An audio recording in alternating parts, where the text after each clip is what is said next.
మారుతున్న కాలానుగుణంగా సాంకేతిక పరిజ్ఞానంతో జాగృతి మార్క్స్ ముందుకు వెళ్లాలని నాబార్డు జీఎం సుమంత్ కుమార్ అన్నారు. అనకాపల్లి జిల్లా సబ్బవరం మండలంలో ఉన్న జాగృతి మార్క్స్ వారి 29వ మహాజన సభ గోటివాడ వద్ద ఉన్న ఒక ప్రైవేట్ ఫంక్షన్ హాల్లో బుధవారం ఉదయం నిర్వహించారు. సంస్థ ఎండీ కందర్ప సుజాత మాట్లాడుతూ స్వర్గీయ కందర్ప రామకృష్ణ ఆశీస్సులతో జాగృతి మార్క్స్ మంచి లాభాలతో పయనిస్తోంది అని తెలిపారు. వచ్చే ఆర్థిక సంవత్సరం నాటికి 25,000 మంది సభ్యులతో 50 కోట్ల టర్నోవర్ చేరుకోవాలని లక్ష్యంగా పెట్టుకున్నట్లు సుజాత తెలిపారు. సంస్థ సీఈఓ కేఎల్ఎన్ మౌక్తిక మహిళా మేలుకో జాగృతి నీకు అండగా అంటూ ఆలాపించిన జానపద గీతాలు అతిథులను మహాజన సభకు విచ్చేసిన సభ్యులను కట్టిపడేశాయి. గత సంవత్సరంలో సాధించిన లక్ష్యాలు, ఈ ఆర్థిక సంవత్సరంలో అందుకోవాల్సిన లక్ష్యాలను ఆడిటర్ వడ్లమాని సుధాకర్ చదివి వినిపించారు. ఈ కార్యక్రమంలో అధ్యక్షుడు కె అమ్మతల్లి నాయుడు, ఉపాధ్యక్షులు గుర్రం అప్పల నరసమ్మ, డైరెక్టర్లు అబద్దం సంతోష్, రామలక్ష్మి, కాపుశెట్టి రమణమ్మ, నంబర్ సూర్యనారాయణ, కోటన సుజాత తదితరులు పాల్గొన్నారు. బోర్డ్ డైరెక్టర్స్ అందరికీ, మ్యాథ్స్ ప్రతినిధులందరికీ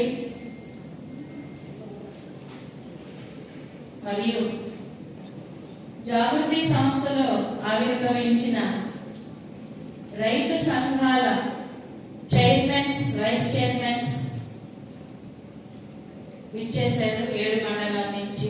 వారందరికీ జాగృతి సంస్థతో పాటుగా ఆవిర్భవించిన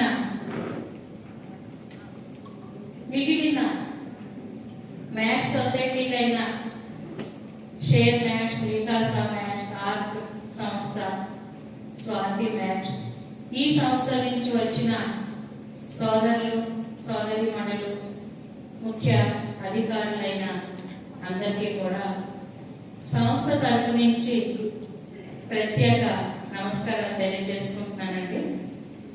సేవింగ్స్ బ్యాంక్ నుంచి సేవింగ్స్ బ్యాంక్ కి ట్రాన్స్ఫర్ అంటారు. రికరింగ్ డిపాజిట్ ఆన్లైన్ లో చేసుకుంటున్నారు. డిజిటల్ లిటరసీ కూడా అలాగే పెరుగుతూ వస్తుంది. కాబట్టి మన మ్యాథ్స్ మెంబర్స్ అందరికీ ఫైనాన్షియల్ లిటరసీ పైన ప్రత్యేక ప్రోగ్రామ్ మనం చేయించాలి. అలాగే మ్యాథ్స్ కూడా టెక్నాలజీ అడాప్షన్ లో ముందుకెళ్ళాలి. క్యాష్లెస్ ట్రాన్సాక్షన్స్ పైన ఫోకస్ పెట్టాలి. ఇందాక మనము క్యాష్ తీసుకొని ట్రాన్స్ఫర్ చేసేటప్పుడు రిస్క్ ఉంటాయి. ఆ రిస్క్ కూడా అవాయిడ్ చేయొచ్చు. క్యాష్లెస్ ట్రాన్సాక్షన్స్ ఏవైతే ఉన్నాయో అవి మనం అడాప్ట్ చేసుకుంటాం. ఇంకా ఫ్యూచర్లో ఎన్జిఓస్ కి ఫండింగ్ అనేది డిఫరెంట్ గా జరగబోతుంది. అది చాలా బేసిక్ అంటే ఫౌండేషన్ స్థాయిలో ఉంది.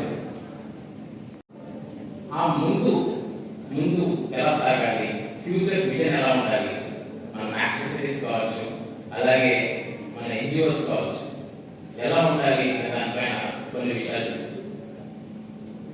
ముందుగా టెక్నాలజీ. ఈ ప్రపంచ